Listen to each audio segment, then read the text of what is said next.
मैं मेरी एक्सपीरियंस से आपको बता रही हूँ कि एक बार अगर आपने इस रेसिपी को बनाकर खा लिया ना, फिर तो आप इस डिश के दीवाने हो जाएंगे।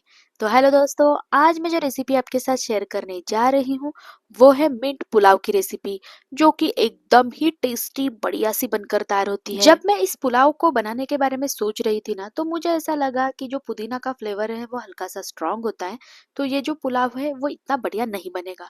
पर आप यकीन नहीं करेंगे, जब से मैंने इसे बनाकर खाया है ना, तब से मैं इसे बार बार बनाती हूँ। तो चलिए मिंट पुलाव बनाना स्टार्ट करते हैं। तो यहाँ पर मैंने एक बड़ी सी कटोरी ले ली है। तो इसी कटोरी में यहाँ पर हमें 2 बोल भरकर ये जो बासमती राइस है ना, इन्हें लेना है।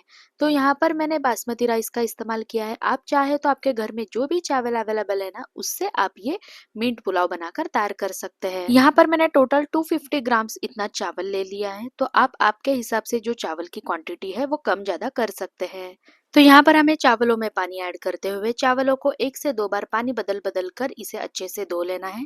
इस तरीके से चावलों को पानी से धोने से चावल के ऊपर जो भी पाउडर वगैरह लगी होती है ना, वो पानी के साथ निकल जाती है। तो इसीलिए यहाँ पर हमें चावलों को अच्छे से साफ कर लेना है। तो ये देखिए, यहाँ पर मैंने चावलों को पानी से अच्छे से धो के ले लिया है। तो चलिए अब हम इसी में पानी ऐड कर लेते हैं और इन चावलों को अब हम 15 से 20 मिनट के लिए सोख होने के लिए साइड में रख देते हैं। अब दूसरी साइड यहाँ पर अब हम सबसे पहले जो पुदीना का मसाला है उसे बनाकर तैयार कर लेना है। तो पुदीना का मसाला बनाने के लिए यहाँ पर मैंने एक मिक्सी जार ले लिया है। तो इस मिक्सी जार में यहाँ पर हमें 1 बोल भरकर जो पुदीना के पत्ते हैं इन्हें लेना है और इन पत्तों को यहाँ पर अब हम मिक्सी जार में ऐड कर लेंगे। पुदीना ऐड करने के बाद अब हम इसी में धनिया के पत्ते भी ऐड कर लेंगे। जितना हमने पुदीना लिया था ना, उससे आधा यहाँ पर हमें धनिया ले लेना है। तो यहाँ पर अब हम इसी में धनिया ऐड कर लेंगे। आज हम मिंट पुलाव बना रहे हैं, इसीलिए जो पुदीना की क्वांटिटी है वो थोड़ी सी ज्यादा रखनी है। तो यहाँ पर अब हम 3 हरी मिर्च तीखापन आप आपके हिसाब से एडजस्ट कर सकते हैं।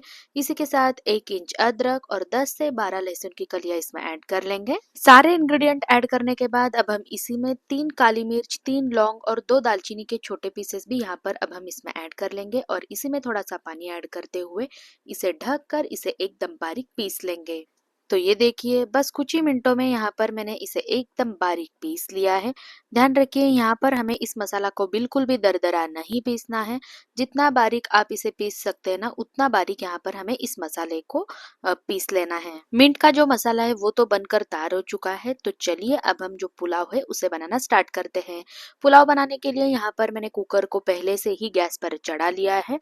तो यहाँ पर अब हम इसी में 2 से 3 टेबलस्पून इतना ऑयल ऐड कर लेंगे। हमने जो ऑयल ऐड किया था वो काफी गर्म हो चुका है। तो यहाँ पर अब हम इसी में एक बड़े साइज के अनियन को स्लाइसली चॉप करके तेल में ऐड कर लेंगे। प्याज को तेल में ऐड करने के बाद यहाँ पर हमें गैस को मीडियम फ्लेम पर रखते हुए प्याज को 1 से 2 मिनट के लिए अच्छे से भूनना है। ध्यान रखिए, जितना बढ़िया तरीके से आप प्याज को भूनेंगे ना, उतनी बढ़िया जो पुलाव है वो बनकर तैयार होगी। तो इसीलिए सबसे पहले यहाँ पर आपको प्याज को अच्छे से भून लेना है। थोड़ी देर बाद आप यहाँ पर देख सकते हैं जो प्याज का कलर है वो हल्का सा चेंज हो चुका है। तो इसी स्टेज पर यहाँ पर हमें 1 टीस्पून इतना जीरा, थोड़ा सा करी पत्ता और एक मीडियम साइज के गाजर को स्लाइस करते हुए यहाँ पर हमें इसमें ऐड कर लेना है।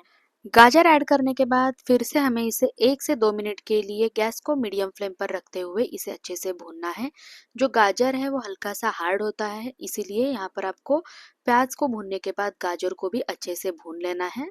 थोड़ी देर बाद आप यहाँ पर देख सकते हैं गाजर अच्छे से भून चुका है। तो इसी में यहाँ पर अब हम 1 बोल भरकर रफली चॉप किया हुआ आलू, हाफ बोल भरकर मटर और थोड़े से काजू के पीसेस यहाँ पर अब हम इसमें ऐड कर लेंगे। सारे इंग्रेडिएंट्स को ऐड करने के बाद फिर से हमें इन्हें 1 से 2 मिनट के लिए अच्छे से भूनना है। इस पुलाव में अगर आपको और कोई वेजिटेबल ऐड करना है ना, तो वो आप आपके हिसाब से ऐड कर सकते हैं। वैसे तो आज मैंने इस पुलाव में मेरे घर में जितनी सारी वेजिटेबल्स अवेलेबल थी ना, इन सारे वेजिटेबल्स को तो यहाँ पर मैंने ऐड कर लिया है। तो ये देखिए, वेजिटेबल्स अच्छे से सॉटे हो चुकी है।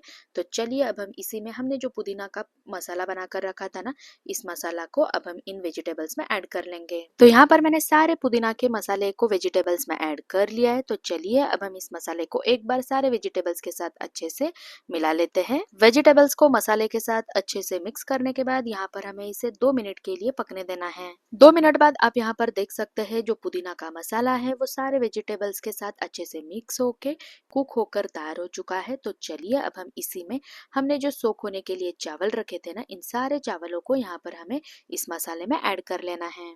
चावलों को सोक करने के लिए हमने जो पानी ऐड किया था ना, उस पानी को यहाँ पर हमें फेंक कर सिर्फ चावलों को ही कुकर में ऐड करना है। तो ये देखिए यहाँ पर मैंने सारे सोक किए हुए चावलों को कुकर में ऐड कर लिया है।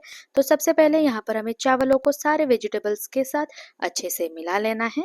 चावलों को वेजिटेबल्स के साथ यहाँ पर मैंने अच्छे से मिला लिया है। तो अब हम लास्ट में इसमें पानी ऐड कर लेंगे। 2 बोल बासमती चावल के लिए यहाँ पर हमें 3 बोल पानी का इस्तेमाल करना है। इतने क्वांटिटी में अगर आप पानी ऐड करेंगे ना, तो ही आपका जो पुलाव है वो कुकर में एकदम खिला खिला बनकर तैयार होगा। पानी ऐड करने के बाद अब हम इसी में स्वादानुसार नमक ऐड करते हुए इन सारे इंग्रेडिएंट्स को एक बार अच्छे से इस तरीके से मिक्स कर लेंगे। इसे मिक्स करने के बाद अब हम कुकर को ढक देंगे और गैस को मीडियम टू लो फ्लेम पर रखते हुए इसकी 3 सीटियां आने तक यहाँ पर हमें इसे पकाना है। थोड़ी देर बाद आप यहाँ पर देख सकते हैं कुकर की 3 सीटियां हो चुकी है। तो चलिए एक बार हम कुकर खोलकर चेक कर लेते हैं। तो ये देखिए यहाँ पर हमारा जो मिंट पुलाव है वो एकदम ही बढ़िया तरीके से बनकर तैयार हो चुका है। आप यहाँ पर देख सकते हैं जो पुलाव है वो बिल्कुल भी चिपचिपा नहीं बना है, एकदम ही खिला खिला पुलाव बनकर तैयार हो चुका है।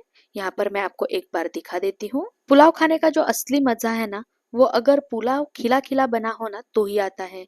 इसीलिए जो पानी की क्वांटिटी है ना, उसे आपको बिल्कुल भी कम ज्यादा नहीं करना है। जितनी क्वांटिटी में यहाँ पर मैंने वीडियो में बताया है ना, उतनी क्वांटिटी में ही यहाँ पर आपको पुलाव में पानी ऐड करना है। अगर आप ऐसे बनाएंगे ना, तो ही आपका जो मिंट पुलाव है वो कुकर में एकदम परफेक्ट तरीके से बनकर तैयार होगा। तो फाइनली यहाँ पर हमारा जो मिंट पुलाव है वो बनकर तैयार हो चुका है। तो यहाँ पर मैंने इसे सर्विंग प्लेट में निकाल लिया है। इस मिंट पुलाव को आप प्याज के रायते के साथ सर्व कर सकते हैं। अगर आपको इस प्याज के रायते की रेसिपी चाहिए तो मुझे कमेंट में जरूर बताइएगा। मैं इस रायते को बहुत ही अलग तरीके से बनाती हूँ। तो आप भी एक बार मेरे तरीके से इस मिंट पुलाव को घर पर जरूर बनाकर देखिए। और अगर आपको मेरी रेसिपी अच्छी लगे तो लाइक शेयर सब्सक्राइब जरूर कीजिएगा। बाय।